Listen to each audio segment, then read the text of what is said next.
Welcome to Mary Potter Podcast, your weekly magical probe Yay. into the wildest tales of magic and fantastic creatures from the wizarding world of flash fiction. I love it. Today you've shared two flash fiction stories with us, both reimagining the classic Treasure Island, but each taking a wildly different magical turn. It's remarkable, isn't it, how a story as foundational as Treasure Island can serve as such fertile ground for, fantastical reinvention. Yeah. It speaks to the power of those core narrative elements to resonate across different imaginative landscapes. Absolutely. The first flash fiction story, Long John Silver's Magical Map, throws us headfirst into a fascinatingly altered world. Okay. Forget your standard swashbuckler here. Long John Silver is a cyborg wizard.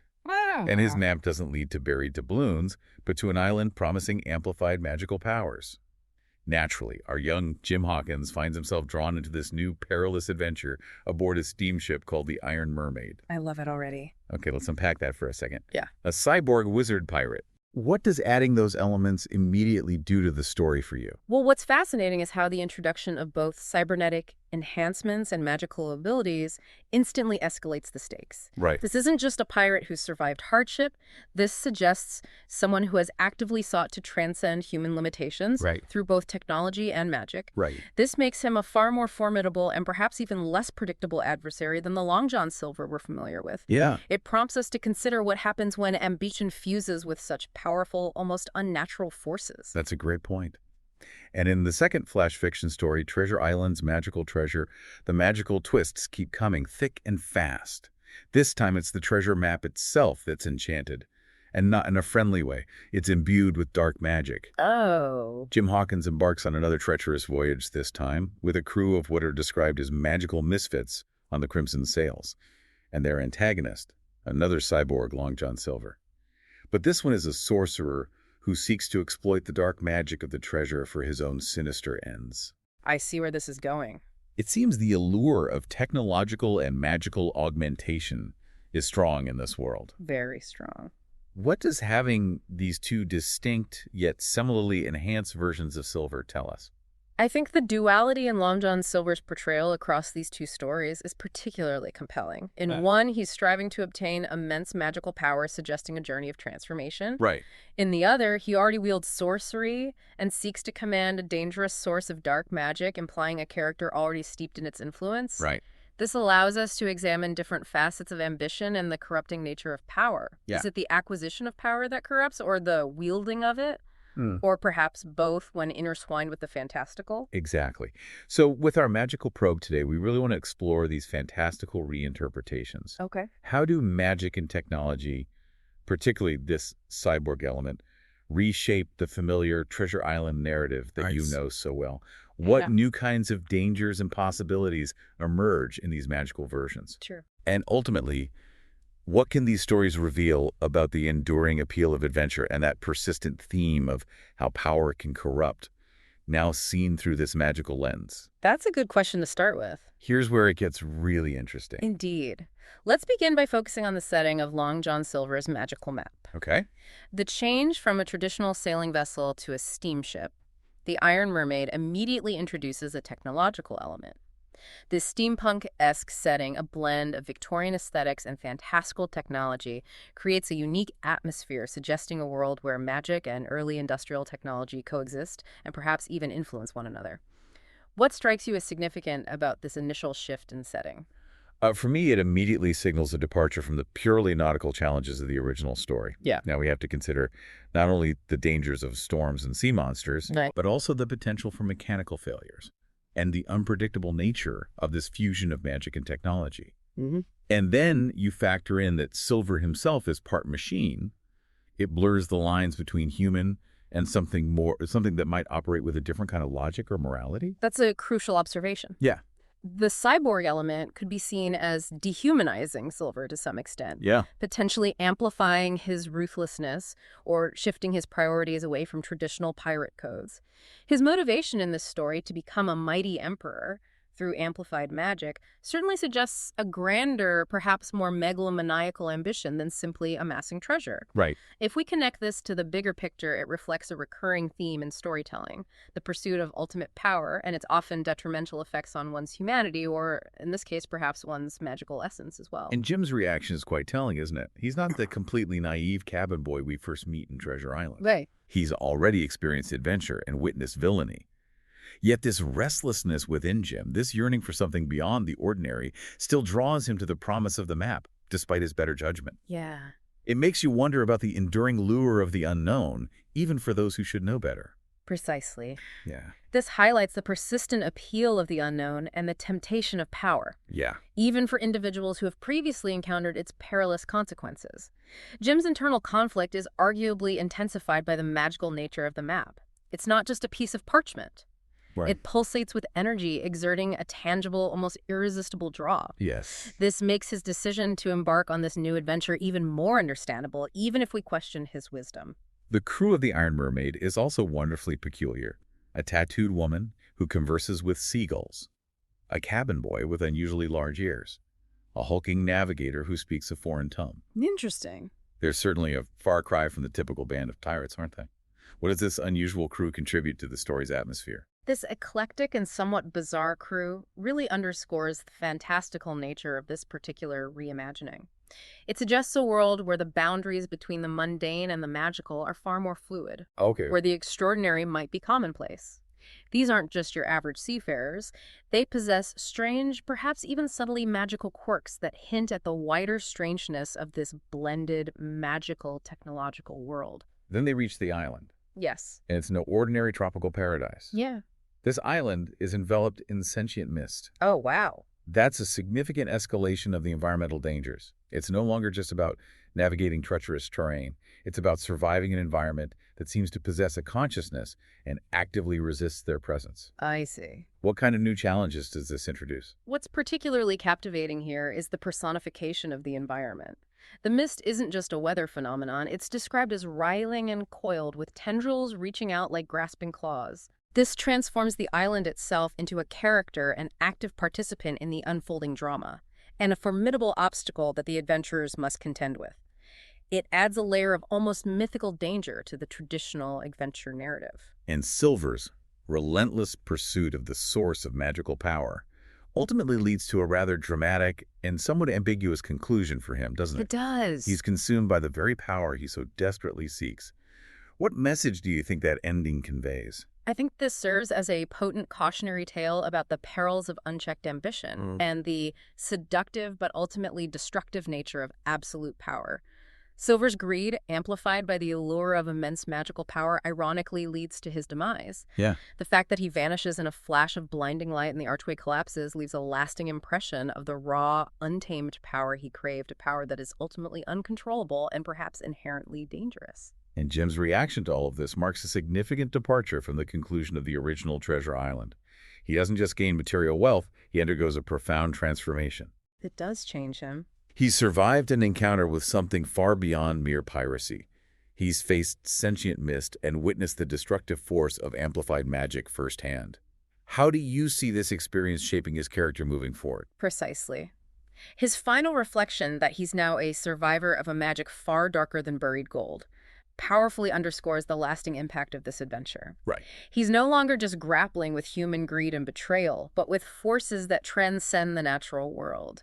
This experience has forged a map of resilience within him, suggesting a deeper, more profound, and perhaps even more world-weary understanding of the nature of good and evil. Now let's turn our magical probe towards this second flash fiction story. Yeah. Treasure Island's magical treasure. Okay. Here, the danger is apparent right from the start with the map itself. It's cursed. Oh. It whispers to Jim in the dead of night, promising adventure, but laced with an unsettling sense of something sinister lurking beneath the surface.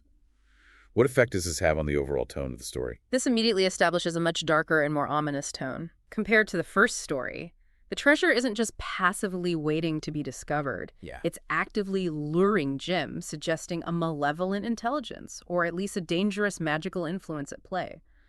The description of the crimson lines glower and the map rasping imbues it with an almost supernatural agency, turning a simple navigational tool into a potentially dangerous artifact. And the crew that Jim gathers this time is an even more eccentric collection of individuals. Meg, the exceptionally strong blacksmith's daughter Ben, who possesses the unusual ability to communicate with seagulls, and old Silas, whose knowledge revolves around curses and krakens, but who can also surprisingly read the tides. That's a good crew. They're certainly not your typical treasure-seeking company. What does it suggest about the world of this particular story? This further emphasizes the magical and somewhat whimsical, yet also potentially perilous nature of this world. These aren't just ordinary people with practical skills. They possess abilities that verge on fantastical, perfectly aligning with the premise of a treasure hunt, entangled with dark magic. It suggests a world where the boundaries of reality are more porous, and the unexpected is likely to occur. The journey itself is less about traditional nautical navigation and more about deciphering cryptic riddles and locating glowing runes. With each step, the map's voice grows hungrier, more insistent. Oh. It's almost as if the map itself is feeding off their progress or guiding them towards something with its own specific and perhaps nefarious purpose. How does this change the dynamic of the treasure hunt? This introduces a compelling element of suspense and foreshadowing. Yeah. The map isn't merely a guide to a physical location. It seems to possess its own desires or is linked to a powerful entity with its own agenda, Right. hinting that the treasure they seek might not be what they initially imagine. This raises a significant question for the reader. What is the true nature of this magical treasure, and what are its intentions? And then, of course, Long John Silver makes his reappearance, and he's seemingly embraced the cyborg life even more fully in this narrative.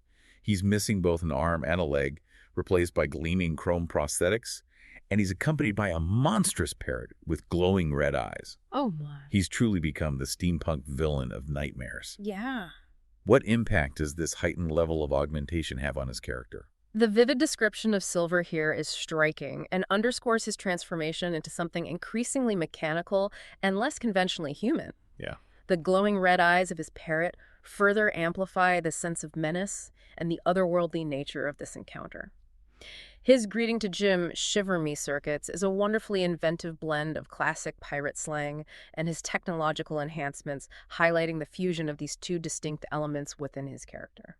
And the ensuing battle is a fantastic blend of classic swashbuckling action, combined with Meg's incredible strength, and Ben's surprisingly effective seagull-based aerial support. I love it. It's a really imaginative and unique action sequence. Yeah. How does the integration of these magical and unusual abilities elevate the conflict? This beautifully illustrates how the introduction of magic and technology can inject fresh and imaginative elements into traditional action sequences. It moves beyond simple sword fights and introduces the exciting potential of leveraging unique, almost fantastical abilities in the heat of conflict, creating a more dynamic and unpredictable encounter for both the characters and the reader. But the real twist comes when Silas reveals that they're not actually after gold at all. The treasure is a key to summon something dark and hungry. That completely recontextualizes the entire quest, doesn't it? Absolutely. What are the implications of this revelation? This revelation dramatically shifts the stakes of the narrative, transforming the treasure hunt from a pursuit of material wealth into a desperate fight against a potentially catastrophic supernatural threat. It starkly underscores the inherent dangers of tampering with dark magic and the potentially devastating consequences of unchecked ambition when intertwined with such forces. And Silver's motivation becomes even more twisted in light of this. Yeah. He intends to use this dark magic to command storms and raise the kraken to essentially become a king of the seas through sheer destructive power. Wow. What does this escalation of his ambition tell us about the nature of magical power in this story? This portrayal of Silver vividly illustrates the corrupting influence of dark magic, escalating his desires far beyond mere piracy into a terrifying realm of almost mythical control over the natural world. Yeah. The detail of his cracking chrome revealing an inhuman skull beneath further emphasizes his descent into something monstrous consumed by the power he seeks. Jim's realization that he might not be a traditional hero, but is certainly not destined for evil either, is a powerful moment of growth for his character. Yeah. She makes a conscious decision to sacrifice the map and potentially himself to prevent this dark power from being unleashed. What does this act of selflessness signify for his journey? This act of profound selflessness marks a significant turning point in Jim's development. He's no longer simply reacting to the events unfolding around him.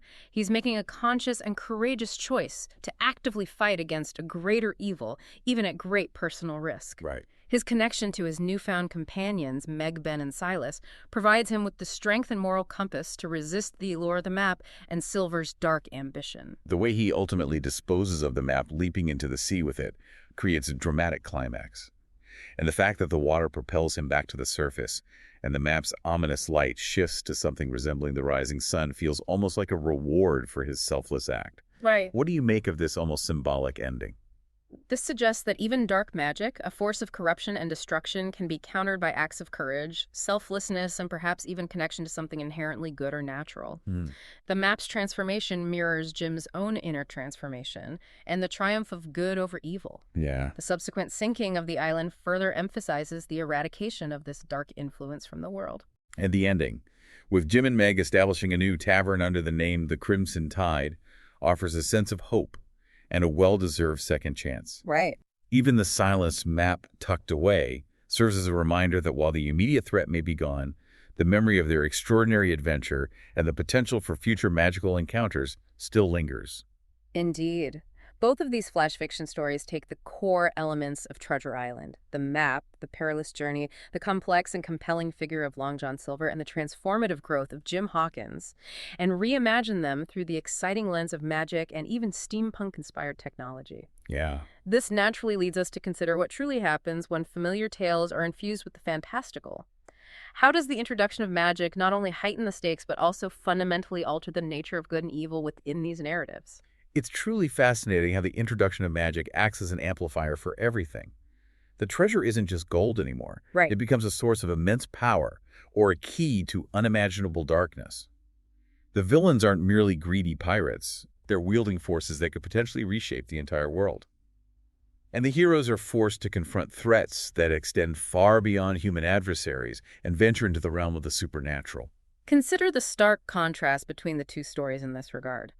In Long John Silver's magical map, Silver's ambition is focused on achieving personal power on a grand scale, aiming to become a mighty emperor through amplified magic, a clear illustration of personal ambition taken to a fantastical extreme. In Treasure Island's magical treasure, the treasure itself is a conduit for something far more sinister. A key to summoning a dark and hungry entity representing a force with its own malevolent agency and the potential for widespread destruction. Exactly. Yeah. And in both narratives, Jim is compelled to confront not only human villainy, the familiar deceit and greed we associate with pirates, but also the terrifying unknown of the magical world sentient mist in one. The looming threat of a dark entity in the other. Yeah. It really elevates the sense of adventure and danger to a whole new level. What's also particularly noteworthy is how the cyborg element further complicates the character of Long John Silver. Yeah. It adds a layer of technological menace and the unsettling question of what it means to be human, or perhaps magically human, to his already formidable magical abilities, Right. making him an even more unsettling and memorable antagonist in both these reimagined tales. It certainly makes you ponder the implications of such hybrid existence. So through these two captivating flash fiction stories, we've witnessed Long John Silver evolve from a cunning pirate into a cyborg wizard with emperor-like ambitions and a sorceress figure seeking to unleash ancient dark magic, his inherent ambition magnified by both magic and technology. And you, our listener, have seen Jim Hawkins transform from a young tavern hand into a seasoned survivor, facing not just pirates and their greed, but also sentient mist-cursed maps that whisper in the night and the terrifying threat of an ancient evil. What's particularly insightful is how both narratives, while wildly different in their specific magical twists, consistently return to the core elements that make Treasure Island such an enduring story. The allure of the map, the treacherous journey into the unknown, the morally ambiguous and fascinating character of Long John Silver, Right. and the crucial journey of growth and self-discovery for Jim Hawkins. This really highlights the power of these fundamental narrative building blocks to be reinterpreted and revitalized through different fantastical lenses. Consider again the contrasting approaches to magical power in these two stories. In one, Silver seeks to become a mighty emperor through amplified magic, highlighting magic as a tool for personal gain and domination. In the other, the treasure is a key to summoning something dark and hungry, emphasizing magic as a force with its own agency and potential for widespread destruction regardless of human intent. And in both scenarios, Jim is forced to confront not just human adversaries, but the terrifying and unpredictable nature of the magical world itself. We truly hope this magical probe into these fascinating Treasure Island retellings has ignited your imagination and provided you with a fresh perspective on a beloved adventure story. I think it has. What aspects of these magical twists did you find most surprising or thought-provoking? I think the sentient mist was really fascinating. Yeah. And also just the idea that the map itself could be so malevolent. Right. I mean, that's a really creepy concept. It is. What other classic tales do you think might be ripe for a similar fantastical reimagining?